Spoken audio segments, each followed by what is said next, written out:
We are talking about dessert in this video, so I had to have one of our household favorite sweets here. So the question of sugar, I get this question so often. How do I help my kids ditch the sweet obsession? How do I help them have a healthy relationship with food?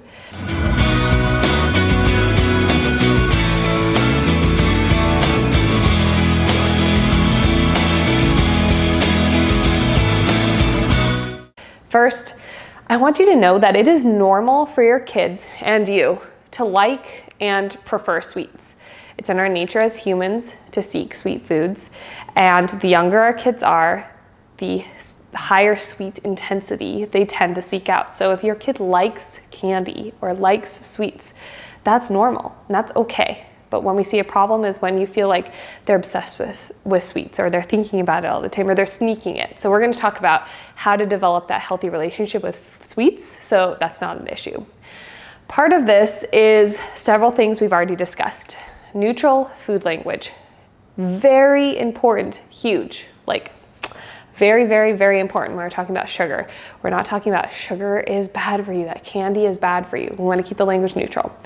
Implementing the division of responsibility. It's your job to decide when something is served, not your child's. And it's their job to decide if they're going to eat it and how much of it. We're not going to be putting sweets on a pedestal by making our kids eat their veggies before they get their sweets. Like, these are all really, really important. So just because this is a tiny part of this video doesn't mean you should skip over it. I'm just kind of skipping over in this video because we've already talked about it in other videos. But neutral food language, division of responsibility, very critical. So number one, how do I help my kids have a healthy relationship with food? Ditch the sweets obsession. The language, again, neutral. We've already talked about this previously in the course, so just a reminder, avoiding terms like special, cheat day, treat, good, bad, around foods, or any food. Number two, serve dessert with the meals, not after. So serve sweets on the same plate as the rest of the meal, or family style, all on the table at the same time with the rest of the food. Saving dessert for after the meal sends a message that sweets are more exciting, and they're the exciting reward for after the regular boring food is finished. This is a mentality we want to avoid with our kids. We want to show our kids that sweets are on the level playing field with the rest of their dinner. It's not just more or less exciting, rather it's just another part of the meal. It just tastes sweeter. If we serve dessert after a meal, or only if the veggies are eaten, our kids learn that dessert is more exciting than their meal, or perhaps even a reward for good behavior, like eating their vegetables. So that's number two. Number three, offer multiple servings. So this one might be like, ugh. You want me to offer them as many cookies as they want? Yes, I do, but let me explain. So allow your child to eat their fill of each food offered. So when you decide, that's your responsibility bucket, what to serve, it's your child's job to decide how much of it they're going to eat and if they're going to eat it. So this includes sweet foods. Remember, again, how much is in their responsibility bucket. So in order to stick to these boundaries, we need to both allow a child to reject eating a certain food and eat as much as they'd like of another. So this applies to all food, veggies and sweets alike. In doing so, we are avoiding restriction around sweets. And restriction in the literature is very consistently associated with disordered eating habits, increased seeking behavior of that food, and higher BMI. Of note, I mentioned BMI here in the spirit of data transparency. There's many factors affecting a child's weight, and one BMI measurement is very subpar measurement of a child's nutrition status. So I digress. If we attempt to restrict sugar, which meaning like if we only give them one cookie and that's it, we're increasing the likelihood that our kids are going to have a larger interest in sugar, thus increasing their consumption, especially once they get older and have more independence around food. So the very act of this restriction is your attempt to decrease the sugar consumption, that it might actually increase the consumption of sugary foods and have the opposite effect that you're looking for. I know it sounds counterintuitive, but a relaxed approach to sweets with firm boundaries, like the division of responsibility, is the way we can help our kids have a healthy relationship with sweets and minimize the sweets obsession. So let's talk about the unlimited serving thing really quick, just in case you're like, okay, but they're gonna eat 10 cookies. So offering unlimited servings is important, but it doesn't have to be every single time they have sweets. Sometimes it's just not practical to allow unlimited servings, like in a restaurant or when you have run out of that food, or like, and this doesn't just apply to sweets too. So think about like berries, raspberries are really expensive and my kid could easily go through an entire box just for herself. But if we're sharing the box as a family, like I can't offer her unlimited servings because we have to be considerate and we have to share. So I'm applying this unlimited serving thing to all foods, but it usually parents kind of get hung up on it around the sweets. So that's why we're focusing on it in this video. So how do we practically apply this tip to offer unlimited servings? First, don't be hard on yourself. If there are times when this doesn't fit with your budget, schedule, or life, that's just life. We can't make these like blanket statements that you always have to do this one thing in nutrition because it just doesn't work in nutrition and parenting. So the key with the times that you don't offer unlimited servings is that you're not restricting because you just think, okay, that's enough sugar. A good litmus test for you is thinking, why are you limiting them on the sweets? Are you nervous that that much sugar is bad for them? All right, well, in those situations, unless there's like a medical concern, try offering more. You don't want to order a second dessert at an expensive restaurant. That's a very practical reason to limit dessert. So we limit dessert for a practical reason in this situation. So what if you're worrying like, okay, well, like they have a whole, they have a new box of Oreos that I just opened. They're going to get a stomachache, Dr. Arnold. So I say, use this as a teaching moment. Say something like, oh, I'm sorry your tummy hurts, sweetie. That is no fun. When I eat lots of Oreos, I feel sick too. Or your belly hurts. Do you think it could be from the 8 cookies you had? Saying something like, listen to your tummy. Sometimes eating that much Oreos could make your tummy hurt.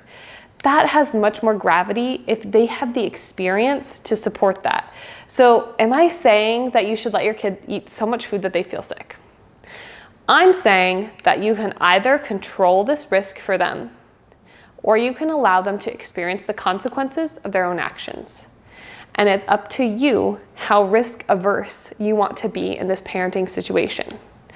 Will your child's health be forever impacted negatively if you let them eat 5 brownies or 8 Oreos and get a stomachache? Unless there's a medical need, probably not. But they are going to remember that experience and allow that to govern their own limits around sugar. And so there can be a lot of benefit there. But this is up to you as the parent about how risk averse you want to be when it comes to this. I, myself, have let my kiddo, my daughter, experience a tummy ache from sweets. And for us, it was a great learning experience because she says, I'm gonna get a tummy ache if I eat a lot of this. So I know she registered it. All right. I know that's a lot to think about, like offering unlimited servings, and if this is a struggle for you, one tip I like to use is pick a time when you're gonna be at home, have more of a sweet food than your child can eat, and just like put it on the table and let them have at it. So that you're like providing this in a structured setting and it's at home and you're like mentally prepared that they're gonna eat a lot of sweets. And you let them have as much as they would like, and they're exploring that new boundary you set. They're making sure that you're sure that this boundary is gonna stay in place, that they actually get to decide how much they get to eat. They're gonna be testing you. And until they feel comfortable, they're gonna be testing you. So it's just a matter of getting in the right mental headspace, making sure your mindset is right, and just preparing yourself that they are going to eat a lot of sweets, that this is a new thing for them. So that's tip number 3, and it was a long one. Tip number 4 on how to help your kids avoid a sweets obsession. Serve sweets regularly. Keeping sweets in your rotation prevents the mindset that sweets are a special treat food. This just makes sweets less exciting and more normal. Like I mentioned before, if we intentionally restrict foods, we increase seeking behavior for those foods. And with psychology, that applies to pretty much everything. If we tell someone they can't have something or we restrict them from something, they want more of it. That's human behavior, and it applies to sweets with our kids. The frequency of serving dessert is going to vary depending on your family's specific needs. I find that kids who are constantly asking for sweets or are in a restriction mindset and need to be offered sweet foods more. The more entrenched you are in a sweets obsession, the more often you may need to make sweets available to help your child understand that these foods will be available frequently enough that they need not feel restricted. So for a toddler who's new to sweets and you're implementing this approach from the start, you might not need to serve sweets as often. I serve dessert maybe like 1 to 3 times with meals or snacks per week at home, but my daughter also gets a little bit of sweets occasionally at school. But your family's needs may be totally different. So if you're looking for a number, start there, but you might need to adjust based on how your child responds. This is the responsive feeding part. There isn't like a black and white number that you should offer your kids dessert per week. This is a very choppy sentence, but you get the point, right? Okay, so tip number 5 for avoiding a sweets obsession. Avoid food rewards. Rewards are exciting. We learn that from a very young age. And using sweets as a reward makes sweets exciting, makes them desirable, makes your kids want them. Food rewards send the message that sweets are better than other foods. So of course our kids get excited about sweets when we do this. If we want to keep sweets off of a pedestal, then avoiding desserts as a reward will help with that. Do I recommend not giving food rewards like M&Ms for family pictures or potty training? Yes, I do recommend avoiding that. Do I think that a rare food reward will ruin your child's relationship with food? No, it works until it doesn't. If you use M&Ms for potty training and you don't notice the sweets obsession, then do what works for your family. If you use a lollipop as a reward for weekly piano lessons and you notice your child constantly asking for sweets, then you might need to dial it back. Adjust to your child's needs and be kind to yourself. All right, tip number 6. Examine your own relationship with sweets. So think about your own relationship with sweets. If you imagine yourself eating a cupcake, so like close your eyes, imagine yourself eating a cupcake. What emotions does this elicit? Joy, guilt, pleasure, embarrassment? If you find yourself associating negative emotions with eating sweets, you might have some room for improvement with your own relationship with sweets. So apply these same strategies that I discussed here in this video to your own food journey. Let your kids see you nurturing a healthy relationship with food yourself. Show them that this is important to you. All right, number 7, prepare for a long game, especially if you have a school-age kiddo and you're just implementing this for the first time. Changing this mentality around sweets can take time. Be consistent with these strategies. Prepare yourself that your kid may eat several servings of cake for dinner at night or one night, or that they may be upset when sweets aren't on the menu, or that they are upset when they can't order more dessert at a restaurant. But that's not gonna happen forever. One day they're gonna surprise you with digging into their veggies first or only eating half of their cookie. And you'll do an internal happy dance, and trust me, that feels so good when that happens. So consistency is key here.